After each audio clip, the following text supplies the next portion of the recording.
S'il y a des visiteurs parmi nous, soyez les bienvenus. On est très heureux, très honorés de vous avoir parmi nous.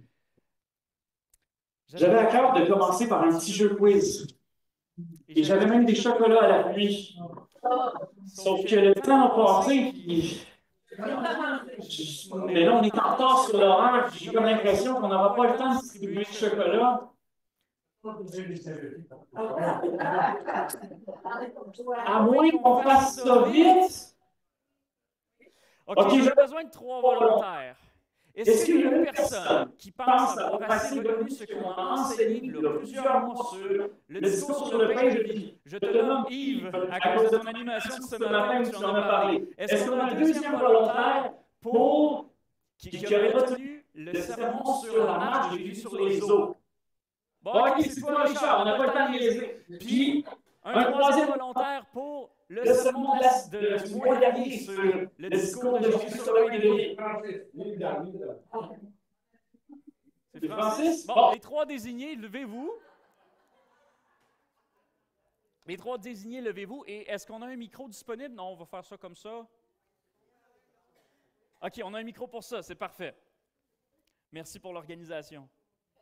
Alors, Yves, le chapitre 6 de l'Évangile de Jean débute avec le signe de la multiplication des pains pour plus de 5000 personnes, qui se déroule selon le verset 4 à l'approche de la Pâque juive. Tu nous as parlé de tout ça tout à l'heure, soit la dernière Pâque, avant la Pâque de la résurrection de Jésus, donc 1 an avant sa crucifixion.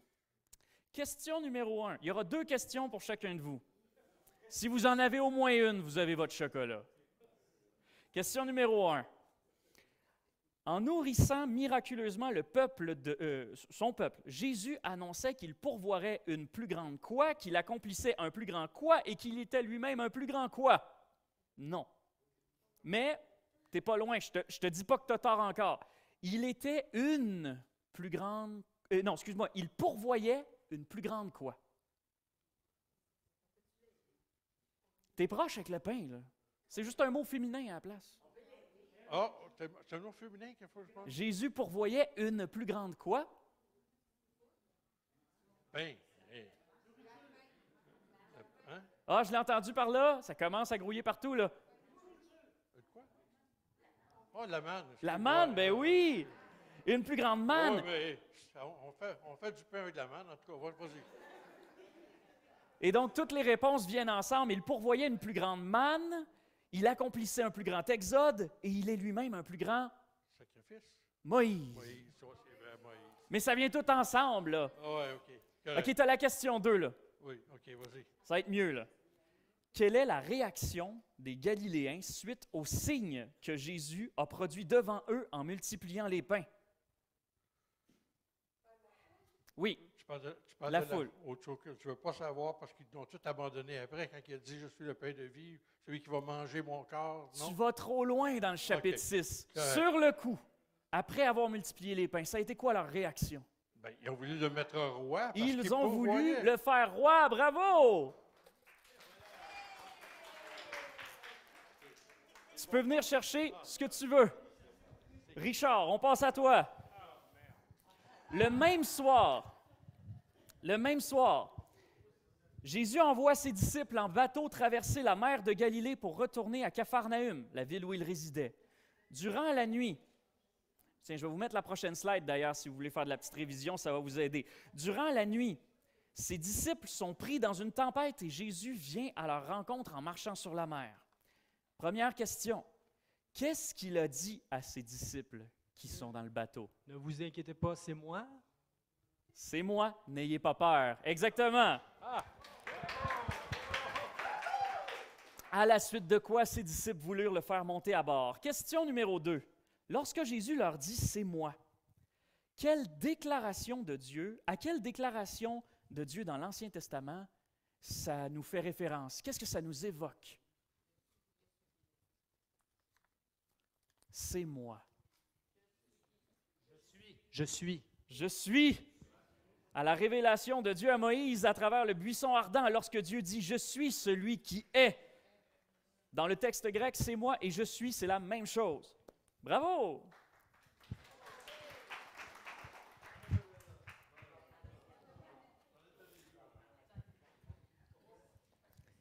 Et finalement, bon, le lendemain, les foules qui avaient mangé le pain traversent à leur tour la mer de Galilée à la recherche de Jésus et le retrouvent à Capharnaüm.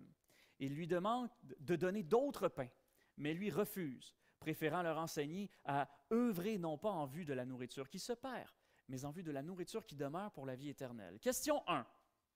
Durant cet enseignement, Jésus, constatant l'incrédulité notoire de la plupart des disciples, a dit que personne ne pouvait venir à lui à moins que quoi?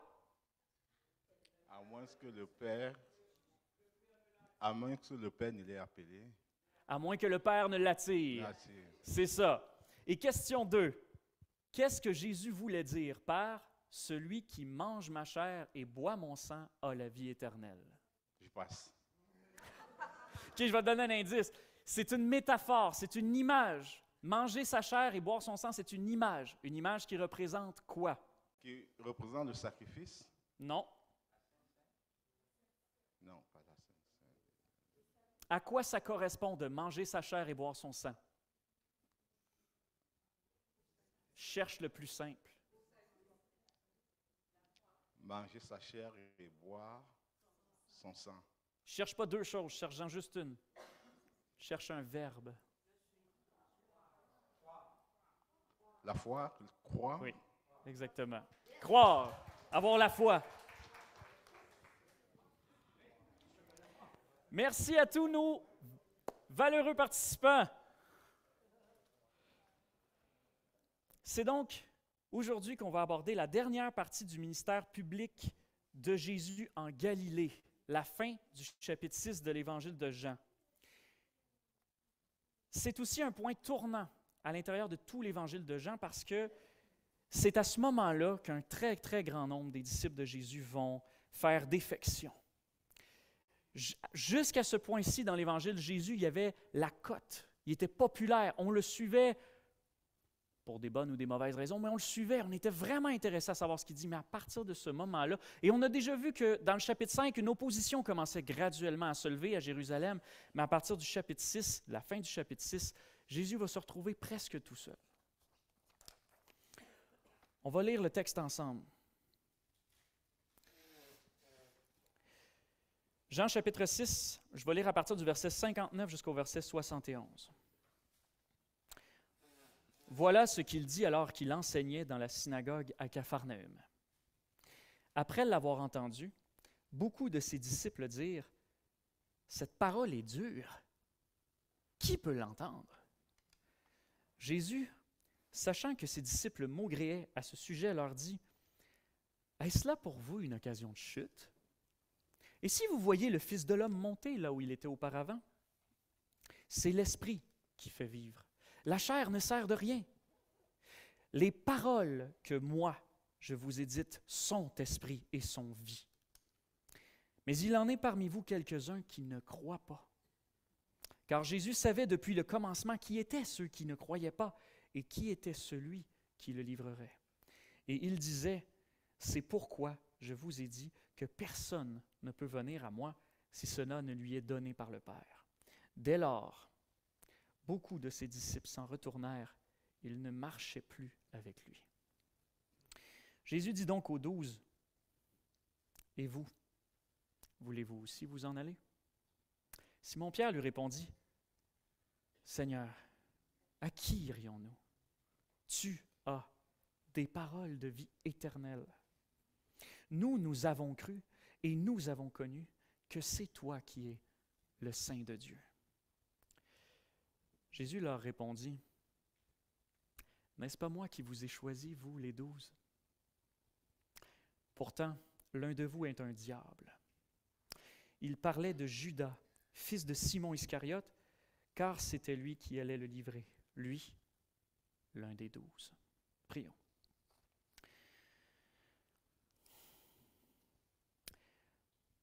Seigneur, nous te remercions pour ce passage qui relate une partie de ton ministère sur terre.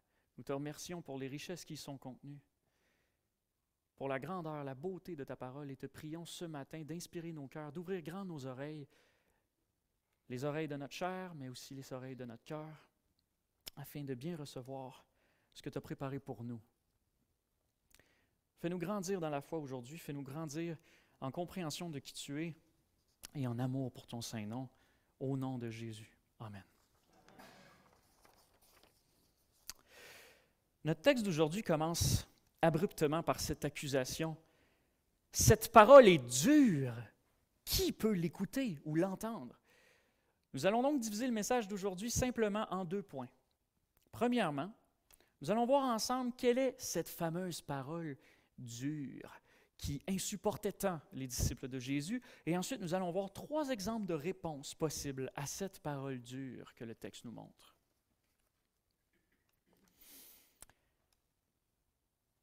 On va relire ensemble le verset 60. Après l'avoir entendu, beaucoup de ses disciples dire « Cette parole est dure, dure dans le sens de difficile, non pas à comprendre, mais à accepter. » Il y a une nuance. C'est une parole choquante, c'est ça que ça veut dire ici, dur. Choquante, offensante, insupportable, intolérable. C'est quelque chose qui ne passe pas.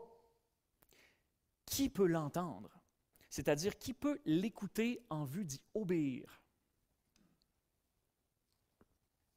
Dans le contexte immédiat où Jésus vient de faire un discours sur le pain de vie, quelles sont ces fameuses paroles dures que ses disciples ont eu tant de mal à entendre? Peut-être que vous serez surpris comme moi de constater à l'intérieur de ce seul discours-là combien on peut trouver de paroles assez compliquées qui pourraient provoquer ce genre de réaction chez les disciples. Voici une petite liste. Premièrement, Jésus affirme être descendu du ciel. Bon, il l'affirme à 5 reprises, c'est ça, 5? Oui, 5 reprises, c'est quand même pas rien. Ensuite, Jésus affirme que croire en lui est plus important que de manger de la nourriture périssable, si ça, ce n'est pas se considérer important dans la vie de quelqu'un. Ensuite, Jésus insiste pour dire que personne ne peut véritablement croire en lui, à moins que ce ne soit Dieu qui l'attire. Puis on avait même vu le mois dernier que le verbe, c'est carrément tirer, appliquer une force sur un objet qui ne bouge pas. C'est pas faire bien confiance aux gens pour qu'ils croient par eux-mêmes, ça. Jésus se déclare ensuite supérieur à Moïse et à l'Exode pour donner la vie éternelle. Ouf, ça vient titiller le nationalisme juif. Mais par-dessus tout, à la fin du discours, avant de se faire finalement interrompre, et ça c'est la partie qui est la plus évidente pour nous de retenir comme une parole dure, hein, bien, Jésus prétend, métaphoriquement certes, mais tout de même, qu'il faut manger sa chair et boire son sang pour avoir la vie éternelle. Par conséquent, Jésus sous-entend qu'il faut qu'il meure pour que d'autres puissent avoir la vie éternelle. Pour nous autres chrétiens du 21e siècle, habitués à lire notre Bible et à avoir des crucifix partout, le fait que Jésus devait mourir, ce n'est pas une surprise. Mais pour ces gens-là qui n'ont pas encore lu Jean 18 et qui sont encore au chapitre 6, ces gens-là qui attendaient un Messie triomphant et qui étaient prêts, à peine quelques versets plus haut, à faire de Jésus leur roi, pour des motifs discutables, certes, le contraste est vraiment choquant. Jésus n'a pas l'intention d'établir une longue dynastie parmi eux. Loin de crier « longue vie au roi », le voilà qui annonce déjà sa mort. Mais l'inconfort que les disciples galiléens ont pu ressentir en écoutant le discours sur le pain de vie est encore bien peu en comparaison de ce qui les attend dans la suite des événements. Je vous donne un indice, ça a rapport avec les crucifix. Je lis maintenant les versets 61 et 62. Jésus, sachant que ses disciples maugréaient. Ça, c'est encore une fois une référence, on en avait parlé, mais je le rappelle, le verbe maugréer est une référence aux Israélites dans le désert qui murmuraient sans cesse contre Moïse et Aaron, contre Dieu. Ils se plaignaient tout le temps de la direction du peuple par Dieu. Donc, ils maugréaient à ce sujet. Sachant que les disciples maugréaient à ce sujet, leur dit « Est-ce là pour vous une cause de chute ?» ou « Cela vous scandalise-t-il » C'est le même verbe en grec qui peut signifier à la fois « mener quelqu'un à pécher » ou encore, comme ça semble plutôt être le cas ici, « offenser »,« fâcher »,« choquer ». Est-ce que ça vous choque vraiment, ce que je viens de dire là? Et si vous voyez le Fils de l'homme monter où il était auparavant? La dernière phrase, la question que Jésus pose, semble s'arrêter avant la fin. C'est peut-être pour ça qu'on a peut-être un peu du mal à l'interpréter au premier regard. Et si vous voyez le Fils de l'homme monter où il était auparavant, quoi? Est-ce que vous seriez plus scandalisé? Est-ce que vous seriez moins scandalisé? La question de Jésus n'attend probablement pas une réponse particulière, mais vise quand même à faire réfléchir. Le Fils de l'homme qui monte où il était auparavant, c'est une allusion à l'ascension de Jésus, le moment où il est retourné au ciel, dans une nuée, après la résurrection. À au moins 5 reprises dans le discours sur le pain de vie, on l'a vu tout à l'heure, Jésus a affirmé être descendu du ciel, et ici, Jésus annonce qu'il va éventuellement y remonter. Mais la question de Jésus reste provocatrice. Il n'est pas en train de dire, bon, OK, tout le monde, là, on se calme, là, on se calme. Là. Vous voulez des preuves? Pas de problème, pas de problème. Bon, OK. Tel jour, telle date, l'année prochaine, on va se donner rendez-vous sur le mont des Oliviers. Là, vous verrez bien que je disais la vérité lorsque vous me verrez remonter au ciel. Non, la question de Jésus vise à leur faire prendre conscience de certaines choses. Premièrement, la foule en face de lui est obstinément incrédule. Ils l'ont vu multiplier des pains pour 5 000 hommes et plus, peut-être même 12 000, peut-être 20 000, parce qu'il y a les femmes et les enfants. La question de Jésus vise à les réveiller. Qu'est-ce qu'il vous faut de plus? Me voir monter au ciel? Et deuxièmement, la question de Jésus vise à les faire réfléchir sur leur interprétation trop littérale de la dernière partie du discours, qui a été si offensant pour eux, parce que semblerait que Jésus parle de cannibalisme. Et j'aime comment Frédéric Godet, le commentateur évangélique du 19e siècle, paraphrase la question de Jésus. Voici comment il la reformule pour nous aider à comprendre. Il dit « Vous vous scandalisez de la nécessité de manger de la chair et de boire le sang d'un homme qui est là, devant vous. Cette pensée vous paraîtra bien plus inacceptable encore. Lorsque vous verrez ce même homme remonter dans le ciel d'où il était descendu auparavant, et sa chair et son sang disparaître de devant vos yeux. Mais alors, vous devrez comprendre que le manger et le boire étaient d'une toute autre nature que vous ne l'aviez pensé d'abord. » Et c'est ce qu'on a dit le mois dernier. Manger la chair et boire le sang du Christ, c'est une métaphore signifiant mettre pleinement sa foi en lui pour avoir la vie éternelle. Si on essaie de l'interpréter littéralement, on se retrouve avec un méga gros casse-tête théologique. Il est où son corps? Il est dans les cieux? Il est sur la terre? Il est dans le pain de la communion? Il est dans le vin? Il est où?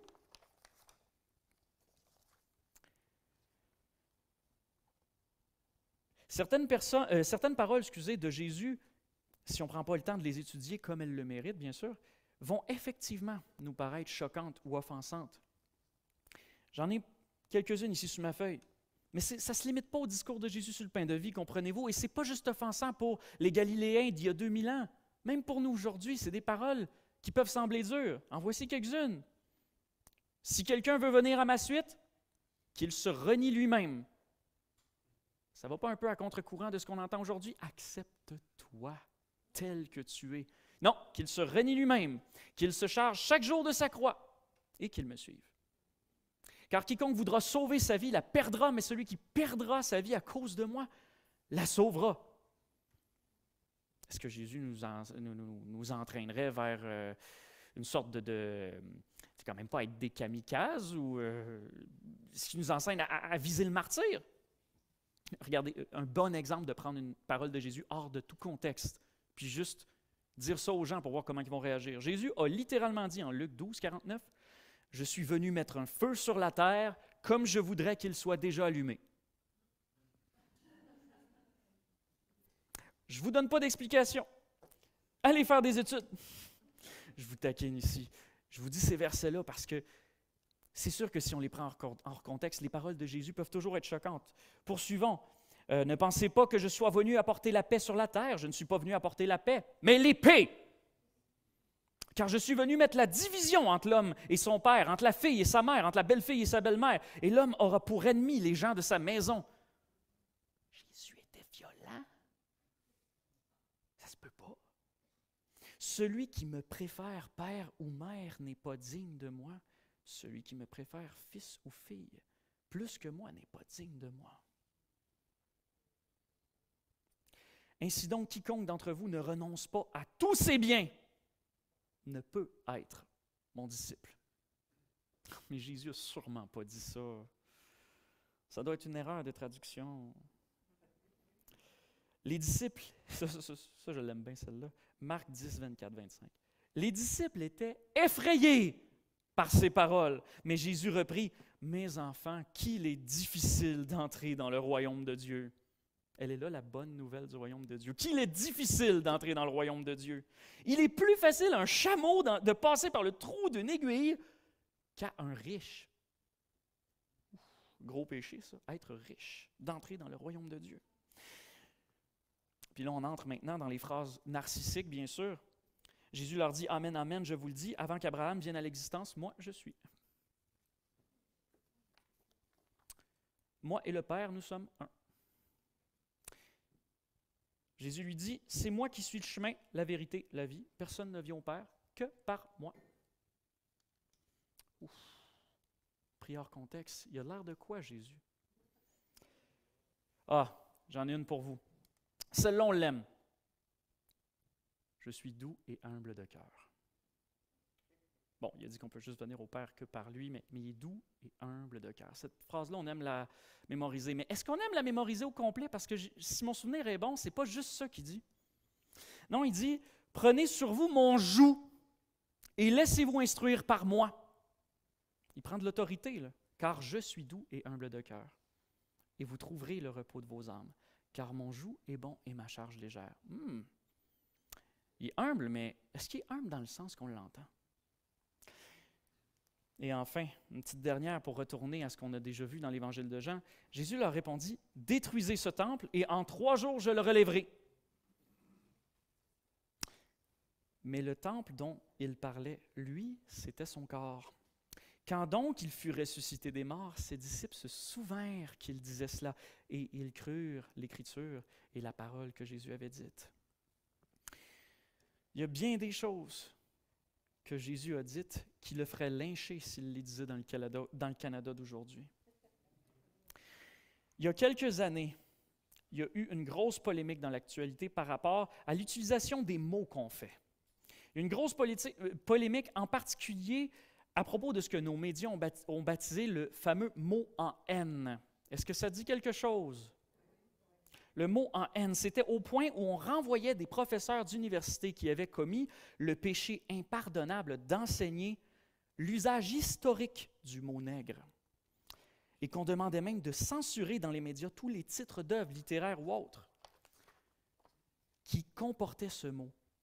Et même si, personnellement, je dénonce fortement la peur des mots, une peur qui engendre la censure dans des contextes même dans des contextes bienveillants comme l'apprentissage, je reconnais évidemment que certains mots comme celui-là revêtent un passé terriblement lourd de sens. Et on a eu des prières dans l'Église ce matin par rapport au colonialisme. On voit qu'il y a des mots comme ça qui symbolisent des choses affreuses, qui ont brisé des vies, des générations, et on ne sait pas quand on va pouvoir réparer ça. Alors ça, je le comprends qu'il y a des mots qui nous blessent, qui nous perturbent profondément. Mais Jésus, lui, n'a pas eu besoin d'utiliser le mot en haine pour être offensant. Non, il a utilisé un mot bien pire. Pouvez-vous imaginer? Il a utilisé un mot encore plus dégradant que le mot en haine dans son discours sur le pain de vie. Jésus a utilisé le mot en haine. Un mot qui ne fait pas référence à l'esclavage d'êtres humains par d'autres êtres humains basé sur la race ou la couleur de la peau, mais l'esclavage bien plus terrible des êtres humains au péché. Un esclavage qui ne profite à personne, sinon le diable et ses anges qui seront enchaînés en leur temps. Un esclavage sans discrimination ni racisme, mais impitoyable et héréditaire comme la mort. Jésus a utilisé le très offensant mot en haine, en traitant tous les hommes de morts. Mort. Vos pères ont mangé la manne dans le désert. Ils sont morts. Jean 6, 49. Voici le pain descendu du ciel. Il n'est pas comme celui qu'ont mangé les pères. Ils sont morts. Jean 6, 58. Amen, amen. Je vous le dis, si vous ne mangez pas la chair du Fils de l'homme et si vous ne buvez pas son sang, vous n'avez pas de vie en vous. Jean 6, 53. Et ici, on reprend l'enseignement précédent de Jésus à Jérusalem. Au chapitre 5, la déclaration de Jésus est encore plus explicite. Amen, amen, je vous le dis, celui qui entend ma parole et qui croit à celui qui m'a envoyé ne vient pas en jugement, mais il est passé de la mort à la vie. Jean 5, 24. Jésus associe étroitement les réalités de la mort et du jugement, non seulement dans l'éternité future, après notre décès, mais déjà, dès maintenant, dans notre vie terrestre. La mort et le jugement viennent ensemble dans la pensée de Jésus. Celui qui refuse de demander pardon à Dieu pour ses péchés est déjà mort, même s'il est vivant, parce qu'il est déjà jugé. Jean 3, 18. Tandis que celui qui croit en Jésus-Christ vivra quand même il serait mort. Jean 11, 25. On n'est pas rendu là encore, on s'en vient, on s'en vient. L'apôtre Paul, dans sa lettre à l'Église d'Éphèse, au chapitre 2, les versets 1 à 5, nous décrit la réalité de la mort spirituelle ainsi. Quant à vous, vous étiez morts du fait de vos fautes, des péchés auxquels vous vous adonniez autrefois sous l'empire de ce monde, le prince de l'autorité de l'air, cet esprit qui est maintenant à l'œuvre chez les rebelles. Les rebelles, en passant, là, ce n'est pas des humains qui sont pires que les autres, c'est tout le monde, tous ceux qui ne sont pas encore réconciliés avec Dieu. C'est ça, être un rebelle devant Dieu. Nous tous aussi, là, Paul parle des chrétiens, nous étions de leur nombre. Et nous nous conduisions autrefois selon les désirs de notre chair. Nous faisions les volontés de notre chair et de nos pensées. Et nous étions par nature voués à la colère comme les autres. Mais Dieu est riche de compassion. Et à cause du grand amour dont il nous a aimés, nous qui étions morts du fait de nos fautes, il nous a rendus vivants avec le Christ. C'est par grâce que vous êtes sauvés. Ça, mes amis, là, Éphésiens 2, 1 à 5, c'est l'un des très, très nombreux passages de l'Écriture qui nous résume l'Évangile en quelques versets.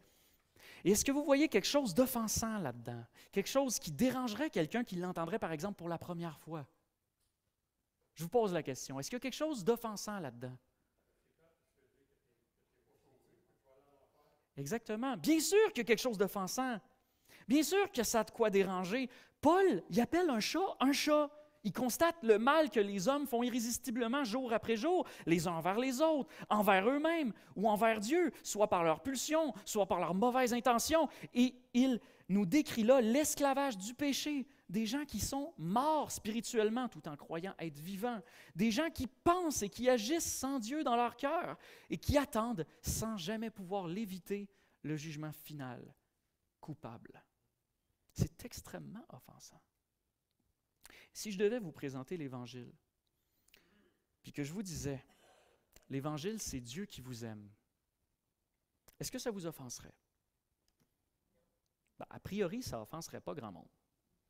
Mais ça ne sauvera pas grand monde non plus. Parce que ça change quoi dans ma vie d'apprendre que Dieu m'aime si je n'ai pas d'abord compris que j'ai désespérément besoin de son amour pour être sauvé, parce que je ne suis pas du tout aimable devant lui, parce que je suis un condamné à mort en route vers la potence. J'ai désespérément besoin d'un décret divin qui m'accordera le pardon, mais je n'ai aucun argument pour ma défense. Je suis coupable. Alors l'Évangile, ce n'est pas simplement de dire que Dieu t'aime, il te manque un morceau. Dieu t'aime, toi qui es coupable, mais il t'aime. Et il t'aime tellement qu'il veut te donner la vie à toi qui pourtant est mort sans lui. La seule manière pour toi d'avoir la vraie vie, c'est qu'un autre meure à ta place. C'est cruel, c'est cru, aussi cru que manger de la chair et boire du sang. Si tu mets ta foi en Jésus-Christ, que Dieu a envoyé pour prendre ta mort et t'offrir sa propre vie, tu vas passer de mort à vivant pour l'éternité. Ça, c'est l'Évangile, ou du moins une des nombreuses façons dont on peut le formuler. Tu es mort, mais la vie t'est offerte. Saisis-la. C'est pour ça que l'Évangile offense les gens. L'Évangile en soi, là, ça devrait offenser personne en principe. L'Évangile veut simplement dire bonne nouvelle. C'est une puissance de Dieu pour le salut de quiconque croit. Romains 1,16. Mais l'Évangile a néanmoins de quoi offenser les gens parce que l'Évangile nous révèle qui nous sommes en réalité. Nous sommes en réalité les premiers offenseurs. Nous avons tous offensé la bonté, la sainteté et la justice de Dieu. C'est pourquoi l'Évangile nous déclare que nous sommes morts. Si c'est bien nous, les offenseurs devant Dieu, Alors, c'est absolument pas le moment de commencer à jouer les offensés. Alors que Dieu lui-même descend du ciel pour nous aider à comprendre, elle est où notre sortie? Elle est où notre solution? On a tous offensé Dieu. J'ai offensé Dieu. Tu as offensé Dieu. Et pour ça, tu es mort. Et j'étais mort. Mais Dieu, qui est riche de compassion, à cause du grand amour dont il t'a aimé, toi qui es mort, du fait de tes offenses, il t'a offert le privilège inestimable d'être rendu vivant avec Christ. C'est avec Jésus-Christ et pas autrement qu'avec lui que la solution au problème de la mort a été scellée. Paul dit même dans sa lettre aux Colossiens, chapitre 2, verset 14, que pour tous ceux qui ont mis leur foi en Jésus, l'acte de condamnation qui pesait sur eux a été effacé et cloué à la croix. C'est terminé. La mort est vaincue. Nous sommes affranchis de l'esclavage du péché. Pour tous ceux qui ont mis leur foi en Jésus-Christ, le problème du mal, de la mort et du péché est résolu pour toujours. Mais en dehors de Jésus-Christ, il n'y a pas de solution alternative. C'est lui le pain qui donne la vie. Jean 6, 35, versets aussi 48 et 51. Celui qui met sa foi en lui a la vie éternelle, parce que Jésus-Christ le ressuscitera au dernier jour, verset 40. En ce monde qui s'offense si facilement pour une parole ou pour une autre, pour une idée ou pour une autre, l'Évangile, qui devrait pourtant être reçu comme la plus merveilleuse des nouvelles pour tous les offenseurs que nous sommes, est néanmoins ce que Donald Carson appelle dans son commentaire le scandale suprême.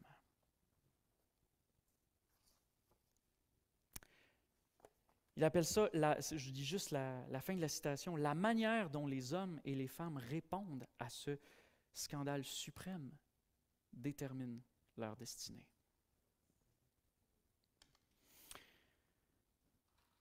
Si dures les paroles de Jésus puissent-elles sonner aux oreilles de ses propres disciples d'ailleurs, et à nos oreilles aussi, à nous aujourd'hui, elles sont en fait esprit et vie. Je lis le verset 63, c'est l'esprit qui fait vivre ou qui donne la vie ou qui vivifie. La chair ne sert de rien, c'est-à-dire manger littéralement la chair et boire littéralement le sang de Jésus dans la métaphore qui précédait.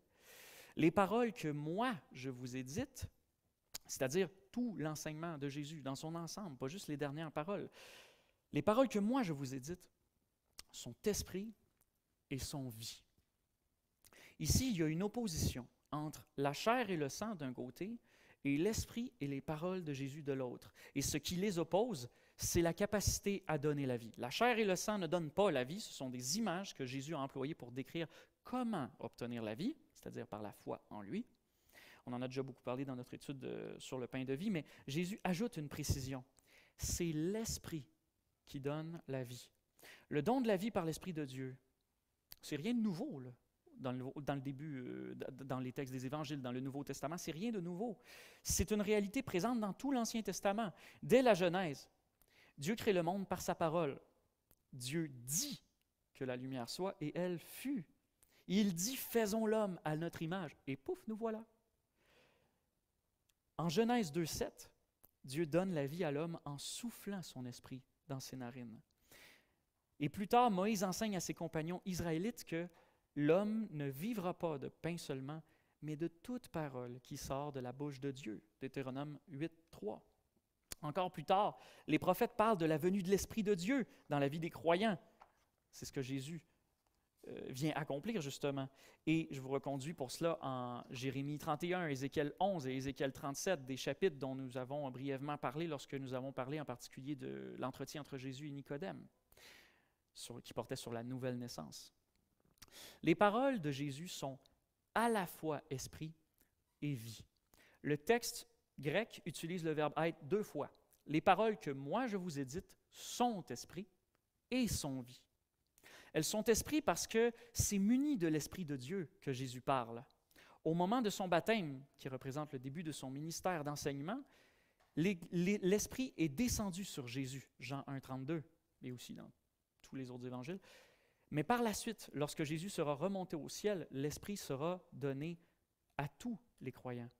Le dernier jour, le grand jour de la fête, Jésus debout s'écria, « Si quelqu'un a soif, qu'il vienne à moi et qu'il boive. Celui qui met sa foi en moi, comme dit l'Écriture, des fleuves d'eau vive couleront de son sein. » Ça évoque des images dont on a déjà parlé en Jean 4 notamment. Il dit cela au sujet de l'Esprit qu'allaient recevoir ceux qui mettaient leur foi en lui, car il n'y avait pas encore d'Esprit, puisque Jésus n'avait pas encore été glorifié. Et c'est l'Esprit de Dieu qui, par la suite, rend la parole de Dieu vivante dans le cœur des croyants. L'apôtre Paul décrit le phénomène de façon magistrale en 2 Corinthiens 3. Il dit que lorsque les cœurs se convertissent au Seigneur, le voile est ôté. Et le Seigneur étant esprit, là où est l'Esprit du Seigneur, là est la liberté. 2 Corinthiens 3, versets 16 et 17. Donc, en d'autres mots, c'est par l'Esprit de Dieu que le croyant obtient la liberté de pouvoir pleinement recevoir et vivre selon sa parole. Le pasteur américain H.B. Charles Jr. résume l'enseignement biblique à ce sujet d'une façon que j'aime beaucoup. C'est super facile à mémoriser. Je vous encourage à méditer ces paroles-là. Il dit, « C'est la volonté de Dieu que l'Esprit de Dieu utilise la parole de Dieu pour que le peuple de Dieu devienne semblable au Fils de Dieu. » C'est la volonté de Dieu que l'Esprit de Dieu utilise la parole de Dieu pour que le peuple de Dieu devienne semblable au Fils de Dieu. Donc, que les paroles de Jésus soient faciles ou dures à entendre, elles n'en demeurent pas moins, esprit et vie.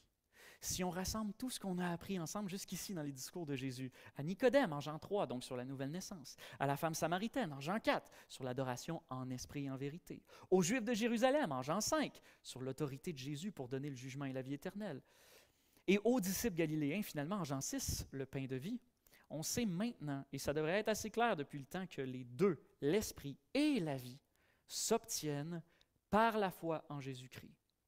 Les paroles de Jésus sont esprit et sont vie, parce que celui qui croit les paroles de Jésus obtient à la fois l'esprit et la vie.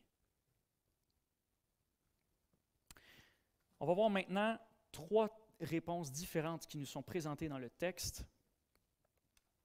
à la parole de Dieu qui est dure, à la parole de Jésus, pardon. Malgré tout, les disciples de Jésus ont toujours du mal à coller les morceaux ensemble. Et on va simplement lire les versets 64 à 66. « Mais il en est parmi vous quelques-uns qui ne croient pas. Car Jésus savait depuis le commencement qui étaient ceux qui ne croyaient pas et qui était celui qui le livrerait. Et il disait, « C'est pourquoi je vous ai dit que personne ne peut venir à moi si cela ne lui est donné par le Père. » Dès lors, beaucoup de ses disciples s'en retournèrent. Littéralement, ils se retirèrent en arrière, ce qui décrit à la fois leur rupture morale avec Jésus et leur retour à leurs occupations ordinaires. Ils ne marchaient plus avec lui, c'est-à-dire qu'ils ne prenaient plus part à son mode de vie ambulant ou itinérant.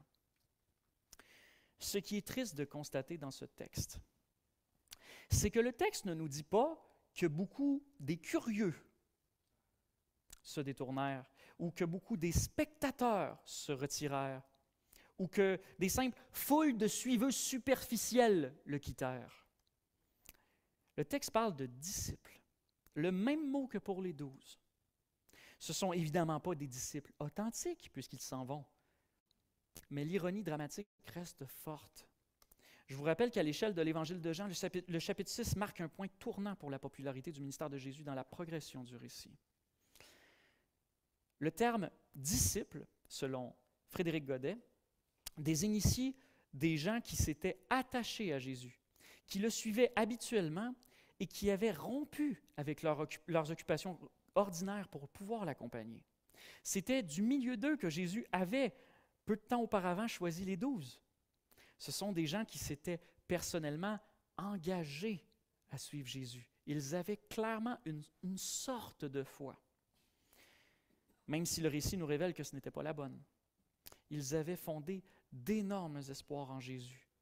La veille encore, ils croyaient avoir trouvé en Jésus une sorte de symbole national et étaient même prêts à le couronner roi. Cependant, comme dit Don Carson, de même qu'il y a foi et foi, puis il fait référence ici à ce dont on a déjà maintes et maintes fois parlé, là, en Jean 2, 23 à 25, des gens croient en Jésus, mais Jésus ne croit pas en eux, parce que leur foi n'est pas authentique. Donc, de même qu'il y a foi et foi, il y a disciples et disciples. Un disciple, littéralement, c'est quelqu'un qui suit Jésus et qui assiste à son enseignement. Mais on peut le suivre physiquement, sans pour autant le suivre de son cœur. Comme on peut tout à fait aujourd'hui lire ses paroles dans une Bible et les écouter au sein d'une église, mais sans pour autant le suivre de tout son cœur ou se laisser instruire par lui. Est-ce que ça veut dire par là que ça ne sert à rien de lire la Bible ou de fréquenter une église si on n'a pas la foi? Mais pas du tout! Bien au contraire, Dieu vous accueille à bras ouverts pour écouter sa parole et son enseignement, qui que vous soyez, puis quelles que soient vos convictions spirituelles et religieuses profondes, vous êtes toujours les bienvenus dans la présence de Dieu et devant sa parole. On peut d'ailleurs prendre exemple sur la manière dont Jésus interagit avec la foule dans notre texte. Avez-vous remarqué que Jésus n'a renvoyé personne? Ses propos sont peut-être choquants, mais lui, il n'a rejeté personne. Ce sont les faux disciples qui l'ont rejeté. On sait que Jésus avait un amour sincère pour ces disciples-là en particulier, même s'il savait d'avance, c'est ce qu'il nous est dit en verset 64, il savait d'avance que la plupart d'entre eux allaient éventuellement se détourner de lui, mais il les aimait quand même dès le premier regard qu'il a posé sur eux. C'est ce qui est dit en Marc 6, 34. Il fut ému de compassion car ils étaient comme des brebis qui n'ont pas de berger, et il se mit à leur enseigner toutes sortes de choses. Même si le miracle de la multiplication accapare toute notre attention dans les 15 premiers versets du chapitre 6, il ne faut surtout pas oublier le temps considérable que Jésus avait pris avec ces gens pour leur enseigner la bonne nouvelle jusqu'au soir, la bonne nouvelle du royaume de Dieu, parce qu'il les aimait. Ce qui s'est passé dans le discours sur le pain de vie, et jusqu'à notre texte d'aujourd'hui, et la raison pour laquelle tant de disciples sont partis, c'est que face à l'incrédulité grandissante de ses auditeurs, Jésus a patiemment répondu à chacune de leurs questions. Relisez le discours sur le pain de vie, regardez les nombreuses interactions entre les disciples et Jésus. Il a répondu à chacune de leurs questions, à chacun de leurs commentaires, à chacune de leurs critiques, même à chacune de leurs pensées à voix basse, leurs murmures désobligeants puis impertinents.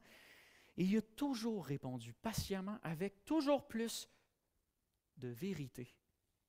Et lorsque les faux disciples en ont eu assez de la vérité, lorsqu'ils étaient plus capables de la supporter, ils se sont eux-mêmes retirés. Ceux qui ne voulaient pas chercher à croire ou à comprendre les paroles de Jésus sont partis d'eux-mêmes. Et Jésus les a laissés faire. Tôt ou tard, Jésus éprouve la foi de celui ou de celle qui veut le suivre. C'est sa façon à lui de nous montrer qu'il nous aime et qu'il tient à l'authenticité de la relation que nous avons avec lui. Jésus tient tellement à avoir une relation authentique avec toi qu'il préfère encore te dire la vérité, toute la vérité, rien que la vérité, quitte à te perdre, que de te laisser croire des mensonges pour prix de ton affection. Ce serait de toute façon une affection mal placée parce que tu ne l'aimerais pas pour qui il est réellement. C'est un principe de base des relations d'amitié. Je tiens donc à encourager tous nos visiteurs qui sont avec nous ce matin ou qui nous écoutent en ligne à ne pas vous laisser décourager lorsque la parole de Dieu éprouve votre foi. N'imitez pas, pour l'amour de Dieu, littéralement, n'imitez surtout pas la réponse des disciples galiléens aux épreuves que Dieu va vous lancer, parce qu'il va certainement vous en lancer pour votre bien. Mais accrochez-vous comme à un radeau sur une mer agitée à celui qui seul a le pouvoir et le désir de sauver votre âme. Si Dieu éprouve votre foi, prenez-le comme une main tendue de sa part, une invitation à vous tourner vers lui et à chercher à mieux le connaître. C'est une invitation que Jésus lançait à ces gens-là, et eux l'ont déclinée.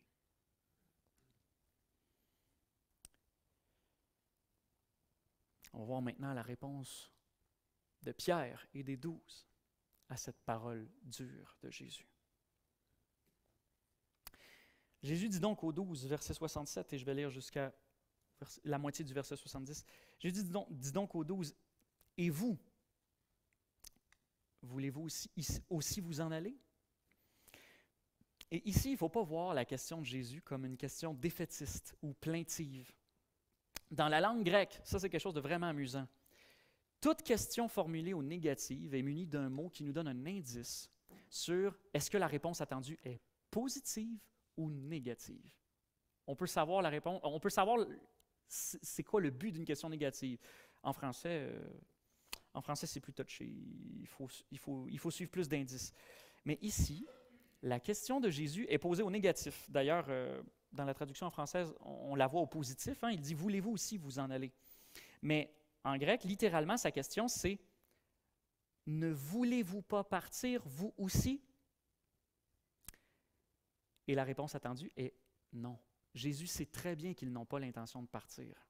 On pourrait formuler la question un peu plus différemment en français comme « Vous ne voulez pas partir aussi, n'est-ce pas? » Jésus ne pose pas la question à ses disciples parce qu'il craint réellement qu'ils partent, mais parce qu'il est toujours en train de les former et qu'il sent qu'ils ont besoin à ce moment-là de réfléchir sur ce qui vient de se passer et de verbaliser leur décision de rester.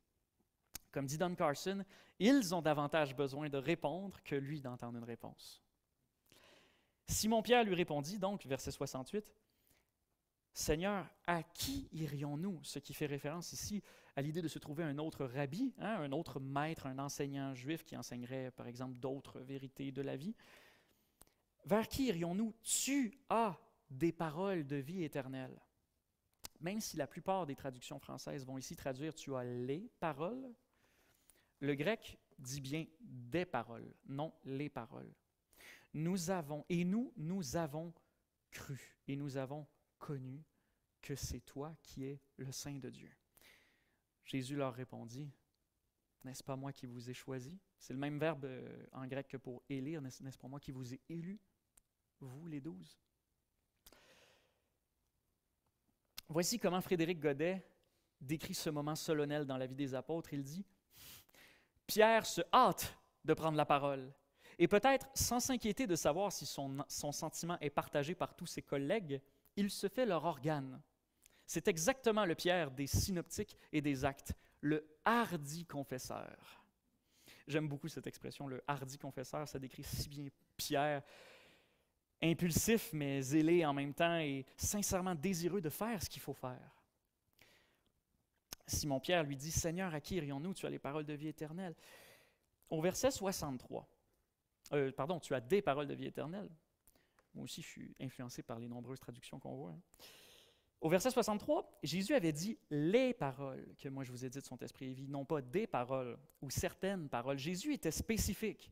Mais Pierre, en confessant « tu as des paroles et non pas les paroles », comme l'avait dit Jésus, n'est pas aussi précis et assuré. Mais c'est aussi un signe que Pierre, ici, ne cherche pas à bêtement copier-coller les paroles de Jésus pour avoir une bonne note en face de la classe. Sa confession, formulée dans ses propres mots à lui, est simple, spontanée. C'est une confession de foi personnelle et c'est ce qui la rend authentique. Son choix de mots indique la foi de quelqu'un qui n'a pas encore tout compris, mais qui est en bonne voie. Quelqu'un qui commence à discerner du bout des doigts les contours de l'Évangile et du rôle du Messie. Quant à la suite, et nous avons cru et nous avons connu, il y a plusieurs façons de le traduire. J'en ai regroupé quelques-unes ici pour essayer d'englober toutes les nuances possibles. On peut dire « et nous avons cru et nous avons connu » au passé, comme nous pouvons dire « nous croyons et nous savons » au présent. On peut aussi dire « nous sommes convaincus », parce que croire, être convaincu, avoir confiance, en grec c'est le même verbe, nous savons. Et enfin, comme traduit la Sommaire, nous avons mis toute notre confiance en toi et nous savons. La raison pour laquelle certaines traductions vont traduire au passé et d'autres au présent, c'est parce qu'en grec, les verbes conjugués ici sont au temps parfait. C'est un temps de verbe qu'on n'a pas en français et qui désigne une action passée qui comporte des conséquences encore présentes ou, à l'inverse, un état présent qui résulte d'une résolution passée.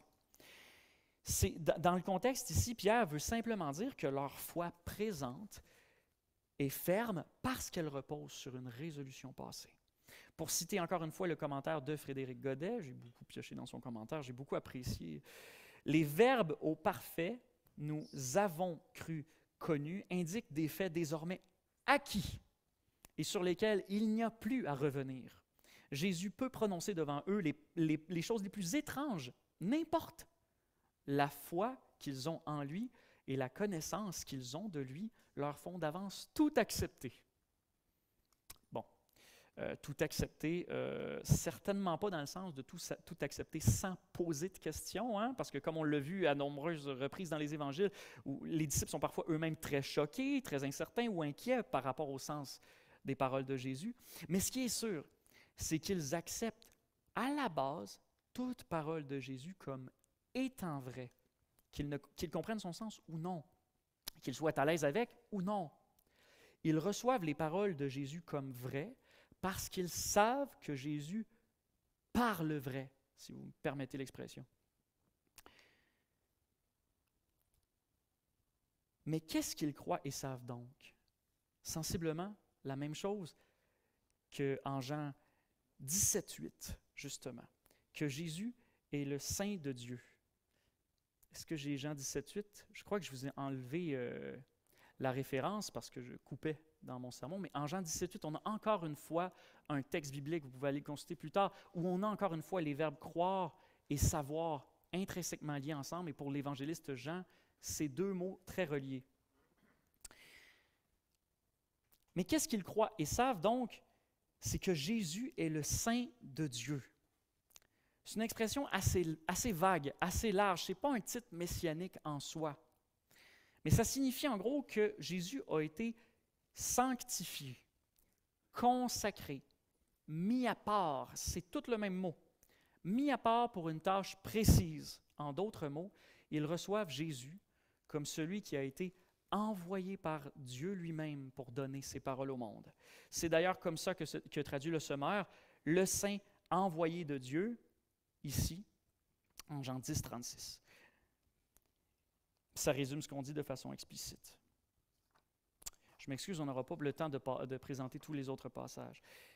Certaines de nos traductions ajoutent aussi à la confession de Pierre, tu es le Saint de Dieu, tu es le Christ, ou le Messie, ou le Fils du Dieu vivant, mais le plus probable, c'est que ces traductions-là se sont plutôt appuyées sur des manuscrits anciens qui ont regroupé ensemble les deux confessions de Pierre, parce que Pierre fait deux confessions. Il en fait une en Jean, puis il en fait une autre en Matthieu, Marc et Luc, où il dit « Tu es le Christ, le Fils du Dieu vivant ».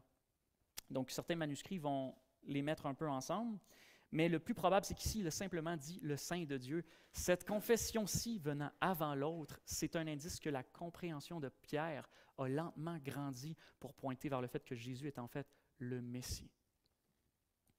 Mais en attendant d'en arriver là, les disciples suivaient l'enseignement de leur maître. Ils l'observaient et leur compréhension sur l'identité de Jésus et ses paroles grandissait tranquillement. Lorsque Jésus disait ou faisait quelque chose que les disciples ne comprenaient pas ou qui les mettait mal à l'aise, ils gardaient cette chose-là en mémoire. Ils continuaient de se laisser enseigner. Comme on a vu tout à l'heure en Jean 2, lorsque Jésus dit « Détruisez ce temple et je le reconstruirai en 3 jours », c'est lorsqu'il fut ressuscité des morts, là, ils se souvinrent qu'il avait dit ça. Ils crurent en l'Écriture et la parole que Jésus avait dite, Jean 2, 22. Pendant tout ce temps-là, même avant d'avoir pleinement compris que Jésus était le Christ, leur foi était déjà celle d'authentiques disciples. Et c'est cela qui distingue la foi des 12 disciples de celle de ceux qui sont partis. Ce n'est pas leur compréhension parfaite de qui est Jésus ou de toutes ses paroles. C'est leur confiance en lui et leur conviction que ces paroles étaient les paroles de Dieu totalement dignes de foi et d'obéissance. Michel a prié ce matin par rapport au privilège d'avoir une relation avec Dieu. Et c'est là-dessus que cette foi se base, sur une relation personnelle de confiance avec Jésus. C'est donc ça que j'aimerais que vous reteniez aujourd'hui. Ce qui fait la différence entre les faux et les vrais disciples. Nous ne prouvons pas notre foi en Jésus en recevant la moindre de ses paroles avec facilité. Les apôtres eux-mêmes n'avaient pas de la facilité à recevoir toutes ces paroles. Puis, en passant parenthèse comme ça, même après la résurrection, même après avoir reçu en eux le Saint-Esprit, dans les Actes des Apôtres, on trouve encore des épisodes où les disciples luttaient pour comprendre certaines paroles du Seigneur. Hein, je pense notamment à « Lève-toi, Pierre, tue et mange ». Mais non, il ne va pas tuer et manger. Non, non. C'est pas toujours facile de comprendre sa volonté pour l'Église, mais ça, c'est un autre sujet. Ce qui compte vraiment, comment nous prouvons notre foi en Jésus, c'est en demeurant attachés à son enseignement, quelles que soient les difficultés. Nous prouvons notre foi en Jésus en demeurant attachés à son enseignement, quelles que soient les difficultés. En Jean 8, 31, on retrouve le même principe. Jésus donc disait aux Juifs qui avaient mis leur foi en lui, « Si vous demeurez dans ma parole, vous êtes vraiment mes disciples. » En d'autres mots, ceux qui sont vraiment ses disciples, ce sont ceux dont la foi est véritable, et la foi véritable n'a pas besoin d'une compréhension ou d'une aisance instantanée. Elle fait preuve de patience, de dévotion, d'un désir sincère de comprendre et de grandir dans l'enseignement du Seigneur. Notre compréhension et notre aisance s'accroissent au fur et à mesure du temps que l'on passe dans sa présence, avec lui. C'est lui qu'on aime, premièrement, et parce qu'on l'aime, nous aimerons ses paroles. Et ces paroles, en retour, nous aideront à mieux le connaître et à mieux l'aimer encore. Jésus donc leur répondit, verset 70, « N'est-ce pas moi qui vous ai choisi, vous les 12? » J'ai coupé le verset 70 dans le milieu parce qu'il faut comprendre la réponse de Jésus ici en deux parties. D'abord, Jésus répond à Pierre.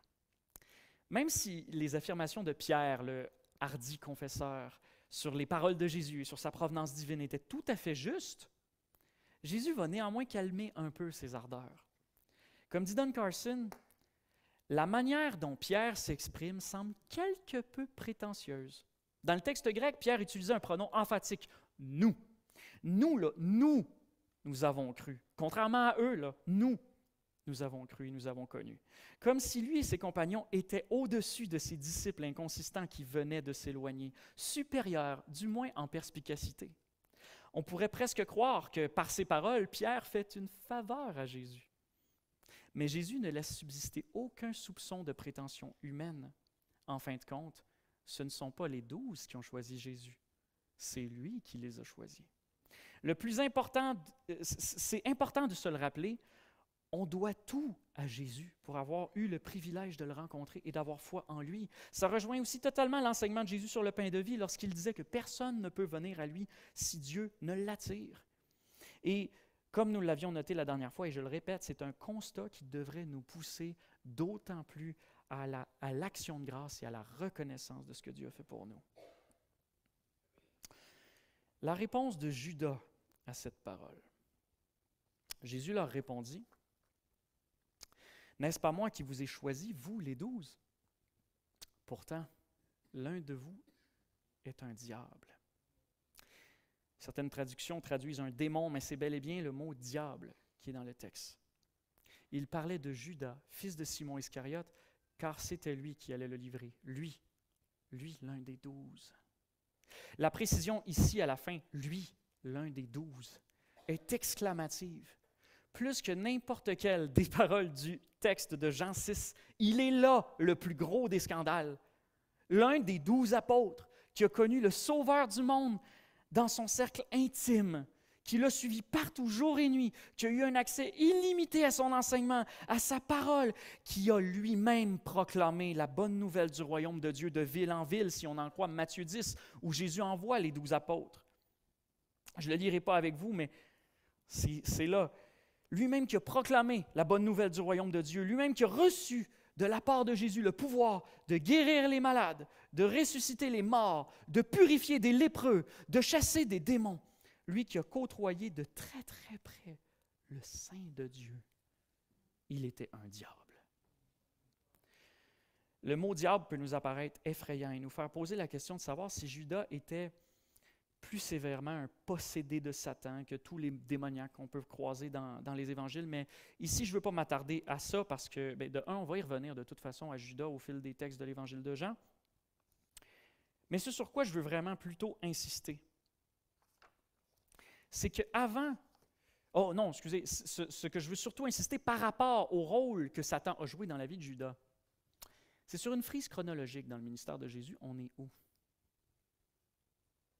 On est à l'approche de Pâques, la Pâques avant l'autre Pâques de la crucifixion de Jésus. Souvent, on pense à Judas, on pense au texte qui nous dit que Satan entre en Judas au moment où il résout de le livrer. Mais le texte nous dit, l'un d'entre vous est un diable, mais 1 an auparavant.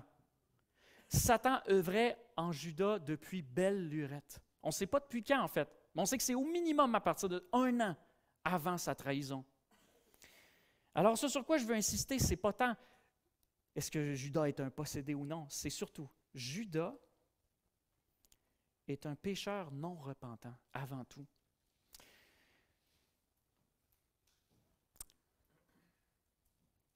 On sait très, très peu de choses sur Judas, sur ce qu'il a fait, sur sa personnalité, en fait. Dans les évangiles, on a 2 catégories d'informations bien populaires dans tous les évangiles. Il y a le moment où Jésus nomme les 12 apôtres et la liste finit avec Judas, celui qui le trahirait. Puis ensuite, on a un gros gap, puis on arrive au moment où Judas résout de trahir Jésus en allant le livrer au sacrificateur. Entre ces 2 moments-là, on ne dispose que de 2 informations laissées par un évangéliste, Jean. La première est ici. 1 an avant la trahison, il était un diable, déjà. La deuxième viendra plus tard, lorsque Judas va être outré du fait que Jésus a donné du parfum, a accepté le don d'un parfum de grand prix, parce qu'on aurait pu donner cet argent aux pauvres. Et Jean nous dit explicitement que ce n'était pas parce qu'il se mettait en peine des pauvres. Je suis perdu dans mes slides, moi, là. Ah, ici, voilà, excusez-moi. Il disait ça non pas parce qu'il avait le souci des pauvres, mais parce qu'il était voleur et que tenant la bourse, il prenait ce qu'on y mettait. On peut aussi rajouter à ça, en plus du fait qu'il est voleur et qu'il est égocentrique, il n'est pas du tout en train de se soucier des pauvres, il est insensible, on va dire, on peut rajouter en lisant les lignes dans notre texte de Jean 6 que c'est aussi un hypocrite. Dans la mesure où Jésus le dénonce clairement devant tous, sans dire qui c'est, mais il dénonce son cas et Judas se reconnaît certainement dans ce que décrit Jésus. Mais malgré tout, il n'a apparemment, de ce que les évangiles nous laissent, rien fait pour se repentir en plus d'1 an. Et il a même laissé Pierre faire non pas 1, mais 2 confessions de foi en son nom. Mais il s'est caché derrière la foi de ses compagnons. Là, ici, on ne peut que spéculer sur le fait que Judas a pu, à un moment ou un autre, aimer vraiment Jésus ou croire vraiment en Jésus. Pour ceux qui écoutent la série The Chosen, vous voyez déjà quelle création artistique ils ont prise. Leur but, c'est de nous montrer Judas comme quelqu'un qui n'a pas des bonnes motivations, mais qui essaye fort. Là. Au début, il veut voir Jésus comme le Messie, puis il finit par se rendre compte que ce n'est pas le Messie qu'il voulait. Mais c'est une interprétation artistique qui ne repose malheureusement sur aucun texte biblique. Les seuls textes bibliques qu'on a nous montrent que c'est un fourbe, c'est un profiteur, c'est un hypocrite. Pour autant qu'on sache, il pourrait simplement s'être joint à l'équipe dans le but de s'en mettre plein les poches, puis ça s'arrête là. C'est tout ce qu'on sait de lui. Mais si Judas n'a pas réellement cru en Jésus, pourquoi Jésus déclare-t-il l'avoir choisi, les avoir tous choisis? En particulier à ce moment-ci de la conversation, Jésus vient de répondre à Pierre que si sa foi est aussi solide, c'est parce que Jésus lui-même les a choisis pour les former et leur accorder une telle foi. Pourquoi noircir le tableau en ajoutant juste après que l'un d'entre eux est un diable? C'est décourageant, non? Voici comment Frédéric Godet explique la scène. Pierre avait parlé au nom de tous. Jésus déchire le voile que cette profession, en apparence unanime, jetait sur l'incrédulité cachée de l'un d'entre eux. Non seulement il veut par là faire comprendre à Judas qu'il n'est pas dupe et prévenir le scandale qu'aurait pu causer aux autres apôtres la pensée que leur maître avait manqué de discernement en les choisissant. Mais il veut surtout réveiller la conscience de Judas et l'engager à rompre avec cette position fausse dans laquelle il paraît persister à demeurer. Et cette position fausse, c'est de penser qu'il lui suffit de rester auprès de Jésus pour passer pour un disciple. Mais le message à retenir d'aujourd'hui, ce n'est pas qu'il faut simplement demeurer près de Jésus pour prouver sa foi, mais qu'il faut demeurer attaché à l'enseignement de Jésus. Judas démontre une fois de plus, comme dit Carson, qu'il y a disciples et disciples. Les disciples galiléens ont abandonné Jésus lorsqu'ils ont entendu des paroles qui les ont offensés sur le sujet de la chair et du sang et de la souveraineté divine dans l'œuvre du salut. La réponse de Judas est sensiblement la même, à la différence près que lui, il a continué d'endurer les paroles de Jésus un peu plus longtemps. Mais inévitablement, puisqu'il n'avait visiblement pas d'amour pour Jésus, lui aussi, tôt ou tard, allait finir par l'abandonner.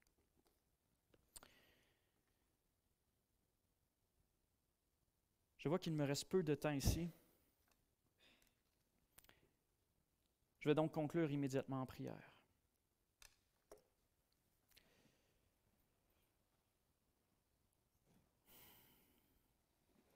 Seigneur notre Dieu, nous venons devant toi.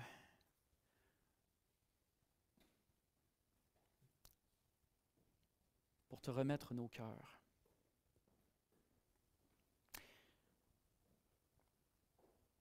Nous te confessons nos limites, nous te confessons notre sensibilité, nous te confessons notre rébellion contre toi de temps à autre, que nous soyons chrétiens ou non d'ailleurs. Nous te confessons que parfois on trouve ça dur de marcher dans tes paroles, on trouve ça dur de les accepter dans notre vie. Mais nous te supplions, Seigneur, par ton Saint-Esprit, viens parler à nos cœurs par l'Écriture, par ta parole écrite, par les enseignements de Jésus. Seigneur, ils ont une valeur et nous voulons aujourd'hui, du moins c'est mon souhait pour tout le monde qui prie avec moi aujourd'hui, nous voulons reconnaître la valeur de qui tu es et de ce que tu dis. Nous venons les recevoir pour nous comme les paroles de sainteté, les paroles qui viennent de toi, qui nous ont été destinées. Si notre foi défaille, tiens-nous attachés à toi. Nous ne prenons pas pour acquise cette parole. Nous ne pouvons pas venir à toi si tu ne nous attires. Garde-nous donc fermement attachés à toi. Nous voulons toujours te comprendre plus, mais surtout nous voulons toujours t'aimer plus. Accompagne-nous dans cette quête de sanctification et de vie éternelle. Merci Seigneur pour ton sacrifice. Merci parce que tu nous as choisis. Merci parce que tu nous dis aussi que lorsque tu nous as choisis, tu nous gardes précieusement. Nous voulons nous attacher à cette vérité. Notre vie t'appartient. Et si la vie de quelqu'un ici ne t'appartient pas, qu'il découvre la valeur de ce que c'est que d'être appelé enfant de Dieu. C'est ma prière ce matin. Au nom de ton Fils, Jésus. Amen. Je vous remercie.